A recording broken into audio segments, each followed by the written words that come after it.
E aí, pessoal, tudo bem? Hoje a nossa videoaula vai ser um pouquinho diferente, tá? Mas ainda temos videoaula que deu uns probleminhas aqui. Bom, o que acontece então? A nossa videoaula de hoje, do canal Viaja Nessa História, é sobre resistência indígena e africana no Brasil colonial. Ok? Então, primeiro a gente tem que entender quais foram as formas de opressão que os europeus fizeram aos grupos indígenas, né, e africanos ao longo do período colonial. A primeira forma, obviamente, é a escravidão, né, a escravização das populações. Na África, né, e aí trazendo para as terras coloniais nas Américas, né, e expandindo também para a Europa, levaram escravos para né, toda a parte de diáspora, que a gente chama, né, que é a retirada forçada do povo africano da África, né, até a proibição dos costumes, da sua cultura, da sua religiosidade. Então, os povos indígenas e os povos africanos, eles, além de sofrerem uma escravização, eles também vão sofrer com a perda da identidade cultural, religiosa, linguística, né? Também vai existir o uso das inimizades entre os povos para desestruturar qualquer tipo de organização ou de união contra os opressores. Um exemplo disso que eu posso dizer, por exemplo, é o fato de tu pegares africanos de tribos diferentes, que eram tribos que lutavam, tribos inimigas, né, e colocar no mesmo navio negreiro para transportar.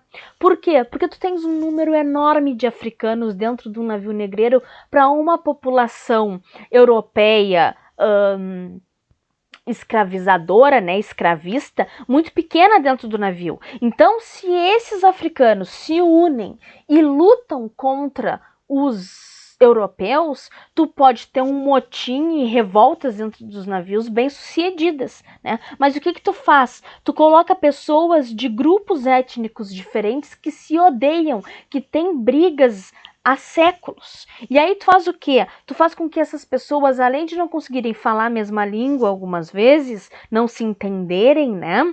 Algumas não se uniriam, porque tem rixas de que em determinada guerra um grupo étnico massacrou outro grupo étnico, né? Então eles não vão se unir contra o europeu.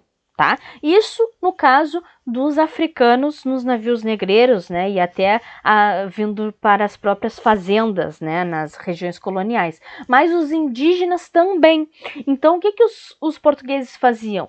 Os portugueses ou misturavam indígenas que tinham as mesmas inimizades, da mesma forma que eu falei, né, dos africanos, ou ainda eles, por exemplo, se tu tinha uma tribo indígena que estava começando a lutar contra a invasão portuguesa em determinada região, os portugueses armavam a tribo indígena inimiga, que aí eles não precisavam lutar em si, eles só gastavam com o armamento. E aí a outra tribo indígena, para pegar aquele local, né, da tribo inimiga, aceitava o acordo com os portugueses, dominava a região e depois tinha algum acordo comercial com os portugueses ou até um acordo de divisão de terras com os portugueses, né? Os portugueses vão ser inteligentes nessa parte aí. Bom, o batismo também, né? Tá aqui pra gente ver, ó, o batismo, né? E a troca do nome, que aí tu perde a tua identidade, tu perde a tua religião aqui e perdes a tua identidade, o nome que a tua família te deu, né? E vai ter um nome agora europeu católico, né? A própria catequização, né, que os jesuítas vão fazer com os indígenas, né, e que também vai existir com o povo africano, e a violência física e sexual dos estupros que nós sabemos que existem, né, às mulheres africanas e às mulheres indígenas, né, e a violência física com os castigos físicos que a própria escravização cria, né.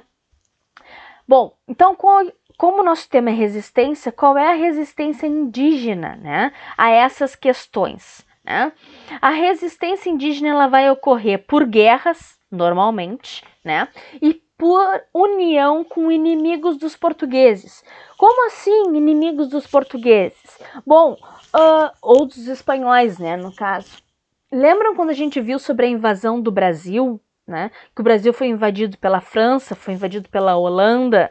Então, os índios tamoios, que eu dei aqui como exemplo, ó, a Confederação dos Tamoios, eles vão se unir aos franceses para lutar contra os portugueses. Então, os tamoios estavam lutando contra a escravização que os portugueses estavam fazendo a eles, né? E a invasão das suas terras. E aí eles vão se unir com os franceses que também estavam invadindo a região do litoral do Rio de Janeiro, né? Que é aqui, ó, litoral fluminense. Fluminense quer dizer Rio de Janeiro, tá? Os tamoios vão ser, não vão ser só um grupo, né?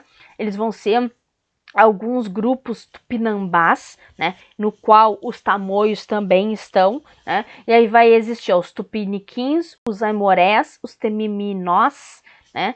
E aí os tamoios. Então, tu vais ter essa região aqui, a Confederação dos Tamoios, né, com uma questão de guerra, tá? Vão também existir fugas coletivas, tá? Quando tu tem o aprisionamento indígena, tu tem também fugas coletivas, né? O suicídio que vai existir, tá? As revoltas violentas, né? Revoltas de caráter de tu juntares um grupo de indígenas e lutares contra os senhores de engenho, né? E os furtos a senhores de engenho. Nesses furtos aqui, tu poderias tomar, né? Matar todo mundo do engenho, tomar o engenho e furtar as riquezas que tivessem ali, né? Para manter a tua fuga. Ou tu poderias queimar todas as plantações. Ou ainda poderias produzir nessas terras e pegares a produção ou a produção já existente, né, e venderes na região, que também acontecia isso, tá? Aqui ficou costumas, mas é costumes, tá? Outra forma de resistência é a preservação dos costumes, do modo de vida e da língua, né? Então, quando tu foge da região e entra mais para o interior da mata, né? Um lugar onde os portugueses e os espanhóis ainda não chegaram, tu preserva os teus costumes, o teu modo de vida e a tua língua, ok? Quando tu ensina para o teu filho, mesmo que ele seja catequizado, os teus deuses, o teu modo de vida e a tua língua, tu ainda isso, né? É visto como uma forma de resistência.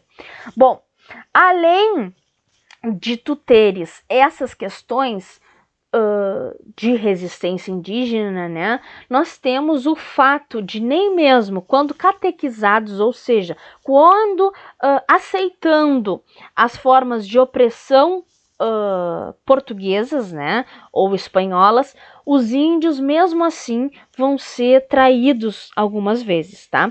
Um desses exemplos são as guerras guaraníticas, que aqui no sul do país nós vamos ter a catequização dos índios pelos jesuítas, tá? Dos indígenas, né, pelos jesuítas, que vão dar origem ao que a gente conhece como Sete Povos das Missões. Tá? A região dos Sete Povos das Missões ela vai ser trocada num acordo, num tratado, que é chamado de Tratado de Madrid, em 1750. A região de Sacramento era dos portugueses, né? Que a região de Sacramento é o que a gente conhece hoje como Uruguai, tá? E aí ela era dos portugueses e a região dos povos das missões era dos espanhóis, ok? E aí eles vão fazer uma troca. Os Sete Povos das Missões vão passar para controle português, né? Então tá escrito que ó, os portugueses passariam a controlar o território dos Sete Povos das Missões, né? Então os Sete Povos das Missões se tornaria português e a colônia de Sacramento seria dos espanhóis, ficou espanhóis, me dou para escrever aqui, né? Então a colônia seria dos espanhóis. Então o que acontece aqui? Nessa parte de tu entregares territórios para os portugueses e para os espanhóis, nessas trocas, né, tu vais ter a mudança, né, de quem seria responsável por esses indígenas e por esses jesuítas, né, passando das mãos dos espanhóis para os portugueses. Só que qual é o problema, né? Além do tratado estipular a remoção dos indígenas e dos jesuítas para o lado espanhol das fronteiras, né? Porque os portugueses, eles tinham uma briga com os jesuítas, então eles não queriam que os jesuítas estivessem no território português. Então agora, já que os 7 povos das missões virou território português, essas pessoas, tanto guaranis quanto jesuítas, teriam que passar para o território espanhol, ou seja, teriam que sair das terras onde eles estavam, tá? Esse sair das terras é uma população de 30 mil índios e 700 mil cabeças de gado, é o que tinha que se deslocar, né? Além de ser um absurdo deslocar tudo isso de gente, né, vai ter outro problema, que é os indígenas rejeitarem essa inserção no ambiente colonial espanhol, tá? Então aí tu vai começar a ter uma resistência dos indígenas dos 7 povos das missões, tá? Os indígenas catequizados. Por quê? Porque os espanhóis, eles vão ter uma política, tá, de trabalho escravo dos indígenas, tá? Ah, mas professora, tu não disse que os portugueses também escravizavam indígenas? Sim, mas era mais mal visto entre os portugueses a escravização dos indígenas. Os portugueses faziam muito mais escravidão africana, né, do que indígena, e os espanhóis não, os espanhóis faziam muito mais escravidão indígena do que africana. Desculpa. Ai. Então aí, a partir desse impasse, os jesuítas decidiram armar a população indígena contra as tropas espanholas e as tropas portuguesas designadas para cumprir o Tratado de Madrid. Entre 1753 e 1756, então 3 anos, tu teve esse conflito sangrento entre indígenas e colonizadores, tá? O final disso, né, vai ser um massacre dessa população dos 7 povos das missões, né?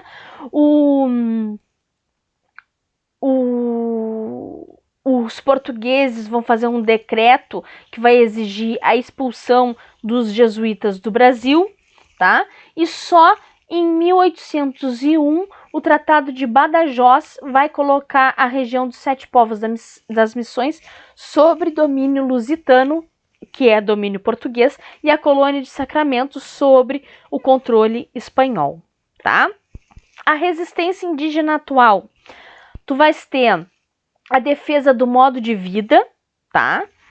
Que é essa proposta de tu teres uma diferença no tempo, uma diferença na forma de trabalho, né? Nas relações existentes entre o ser humano e a natureza, né? É defender esse modo de vida, essa visão de mundo.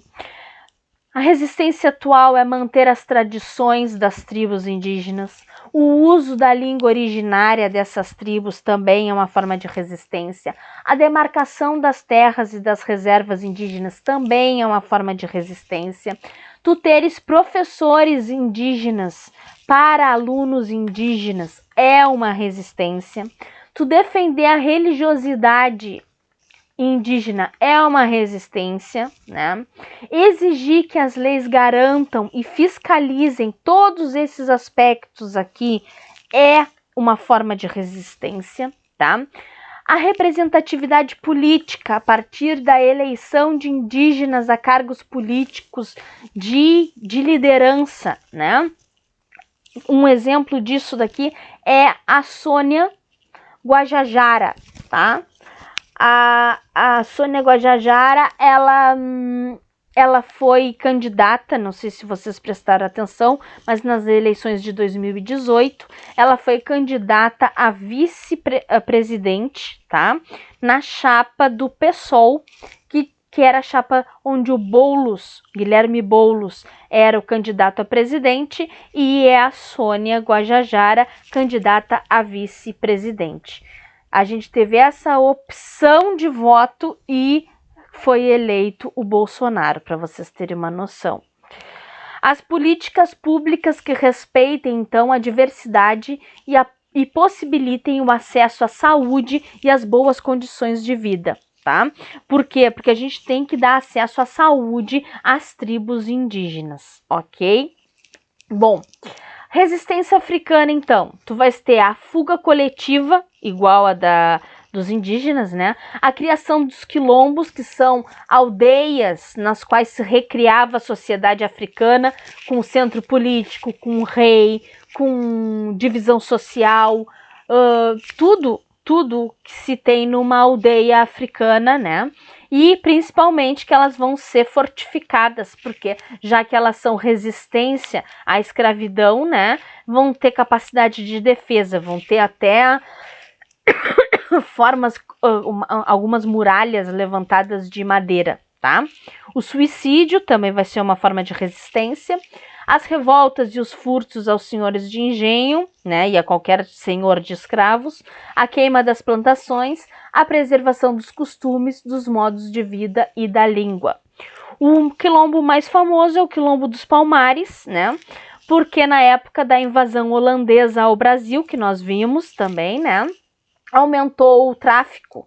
Aqui eu botei tráfego. É tráfico negreiro, tá? E na região do Nordeste açucareiro, principalmente na região de Pernambuco, tu vais ter a resistência africana com a criação do Quilombo dos Palmares. O Quilombo dos Palmares foi o maior quilombo que existiu na América Latina, para vocês terem noção, tá? Foi construído na região do atual estado de Alagoas, tá? Ah, mas tu falou Pernambuco. Pernambuco era a capitania de Pernambuco, tá? A capitania de Pernambuco era enorme e era praticamente todo o Nordeste, né, açucareiro nessa região aqui, né? Então, no atual estado de Alagoas, e chegou a reunir cerca de 20 mil habitantes, tá? Maior do que Tavares, aqui do Rio Grande do Sul. Tavares tem 5 mil habitantes, para vocês terem noção. Foi um dos grandes símbolos da resistência dos escravos no Brasil e foi alvo das expedições organizadas por portugueses e holandeses para tentar destruir o quilombo, tá? Em 1694, o líder Zumbi foi morto e... o quilombo, né, foi destruído em 1694 e o seu líder Zumbi foi morto no ano seguinte numa emboscada, tá? Palmares foi o resultado da junção de vários mocambos. Mocambos eram pequenos assentamentos de escravos fugitivos, tá? Que vão se construindo. Então, o Palmares é tudo, é como se fosse uma cidade que tivesse bairros, entendeu? Os mocambos são esses bairros. Cada mocambo tem uma liderança, né? E depois existe um rei do quilombo, que é o cara que governa todas esses mocambos juntos, né? No caso de Palmares, os mocambos formavam uma confederação quilombola que se estendia por um território vasto. Por que eu botei essa foto aqui? Porque essas daqui são as tranças nagôs, tá? Que é um tipo de trança feita pela tribo nagô, né? A etnia nagô africana. E essas tranças aqui eram utilizadas pelas escravas que estavam ainda nas fazendas, né? E a trança feita mostrava por vezes o caminho para o quilombo. O quilombo continuava tendo gente que ia nas aldeias como se fosse espiões, né? Que sabiam, eles tinham comércio com algumas aldeias da volta, algumas pequenas cidades da volta dos quilombos, e aí algumas dessas africanas, né, utilizavam as tranças como forma de resistência para que o escravizado, né, o africano escravizado, pudessem ver na trança por onde que ele entrava na mata, né, por onde que ele chegava até o quilombo para ser livre. Resistência atual africana negra, tá? Preservação dos dialetos que existem, demarcação das terras quilombolas, Preservação e respeito à religiosidade, né? Religiosidades de origem africana, né? Ou de matriz africana, que a gente diz, né? Candomblé, Umbanda. Valorização da cultura e da identidade africana. Representatividade, quando a gente diz que tu tens que ter bonecas negras, tu tens que ter pessoas na política negras, né? A participação na política, já estava aqui. Políticas públicas que respeitem a diversidade e possibilitem acesso à saúde, moradia, educação e boas condições de trabalho. E a luta pelo fim do racismo, tá? Então era isso, gente. Espero que tenham gostado. Até mais. Muito obrigada.